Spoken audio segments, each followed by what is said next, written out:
আসসালামু আলাইকুম প্রিয় দর্শক, আমি ফার্মাসিস্ট আহমদুল্লাহ। আজকে আরও একটি প্রোডাক্ট নিয়ে আপনাদের মধ্যে আলোচনা করব। প্রোডাক্টটির নাম হলো এজেড ট্যাবলেট। এটি এরিস্টো ফার্মাসিউটিক্যাল একটি প্রোডাক্ট। এই প্রোডাক্টটির প্রিপারেশন হলো এজিথ্রোমাইসিন ড্রাইহাইড্রেট। প্রিয় দর্শক, প্রথমেই এই প্রোডাক্টটি যেসব রোগে ব্যবহার করা হয় সেগুলি নিয়ে বিস্তারিত আলোচনা করব। ব্যাকটেরিয়াল ইনফেকশন, ব্যাকটেরিয়া দ্বারা যে ইনফেকশন হয় সেসব রোগে ব্যবহার করা হয়। ব্যাকটেরিয়াল এন্ডোকার্টাইটিস, হরমোনে ব্যাকটেরিয়া দ্বারা যে ইনফেকশন হয়। টাইফয়েড ফিভার, কমিউনিটি অ্যাকুয়ার নিউমোনিয়াতে ব্যবহার করা হয়। আনকমপ্লিকেটেড গনোরিয়াতে ব্যবহার করা হয়। স্ট্রেপ্টোকক্কাল ফেরিনজাইটিস, অর্থাৎ স্ট্রেপ্টোকক্কাল জীবাণু দ্বারা গলাতে যে ধরনের ইনফেকশন হয়।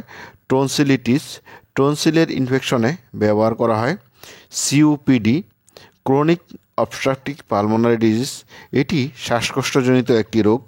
এটি সীমিত বায়ু প্রবাহ এবং শ্বাসকষ্টের সৃষ্টি করে। এটিকে ক্রনিক ব্রঙ্কাইটিস বা দীর্ঘমেয়াদী শ্বাসকষ্ট বলে। এ রোগীদের ফুসফুস নষ্ট হয়ে যাওয়ার সম্ভাবনা থাকে এবং কফ আটকে যেতে পারে। লক্ষণ হলো শ্বাস নিতে কষ্ট হওয়া, শ্বাস নেওয়ার সময় বাঁশি বাজানোর মতো শব্দ হওয়া, বারবার কাশি এবং বেশি পরিমাণে কফ বের হওয়া, বুকে টান অনুভব, ক্লান্তি অনুভব, বারবার ফুসফুসে ইনফেকশন, ওজন কমে যাওয়া এবং পায়ের গোড়ালি ফুলে যাওয়া। পরের ব্যাপারটি হলো অ্যাকুইট ব্যাকটেরিয়াল সাইনোসাইটিস। ব্যাকটেরিয়া দ্বারা স্বল্পকালীন যে সাইনোসাইটিস রোগ দেখা দেয়। অ্যাকুইট ওটাইটিস মিডিয়া, স্বল্পকালীন মধ্যকর্ণের সমস্যায় ব্যবহার করা হয়। আনকমপ্লিটেড ইউটিআই, অর্থাৎ আনকমপ্লিটেড ইউরিনারি ট্র্যাক্ট ইনফেকশন, অর্থাৎ মূত্রনালীর ইনফেকশনে এই ওষুধটি ব্যবহার করা হয়। পেলভিক ইনফ্ল্যামেটরি ডিজিজ, আমাদের মলত্যাগের উপরিভাগের সাইডে যে হাড় থাকে সেসব হাড়ে যে ধরনের ইনফ্ল্যামেটরি রোগ দেখা দেয় সেগুলিতে ব্যবহার করা হয়। ট্রাভেলার ডায়রিয়া, অর্থাৎ ভ্রমণকালে যে ধরনের ডায়রিয়া হয় সেসব রোগেও ব্যবহার করা হয়। প্রিয় দর্শক, এবার আসুন জেনে নিই এই প্রোডাক্টটির ডোজ বা খাবার নিয়ম সম্বন্ধে। এই ওষুধটি 500 mg দৈনিক একবার করে 3 দিন খেতে হবে, অথবা প্রথম দিন 500 mg করে এবং পরবর্তীতে দ্বিতীয় দিন থেকে পঞ্চম দিন পর্যন্ত দৈনিক 250 mg করে 4 দিন খেতে হবে।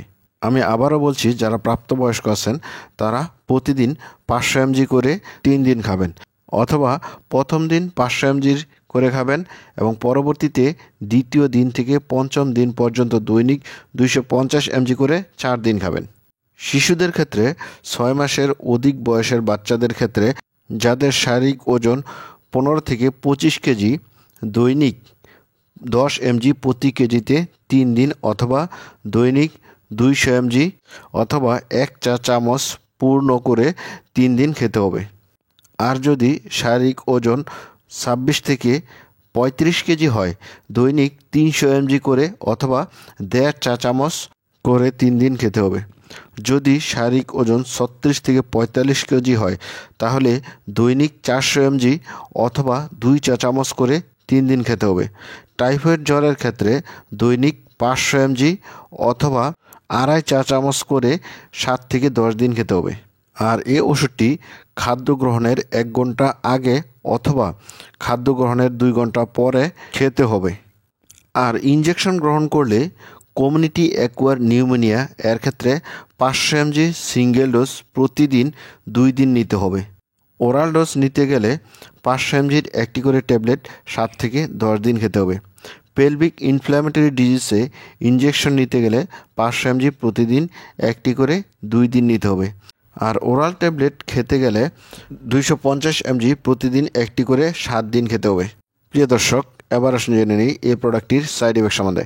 এই প্রোডাক্টটির কমন সাইড ইফেক্ট হলো ডায়রিয়া, বমি ভাব, পেটে ব্যথা, পায়খানা নরম হয়ে যাওয়া, বমি, পেটে গোলযোগ, বায়ু উদ্গীরণ, গম গম ভাব, ত্বকীয় রস, যা ঔষধ গ্রহণ বন্ধ করলে বন্ধ হয়ে যায়।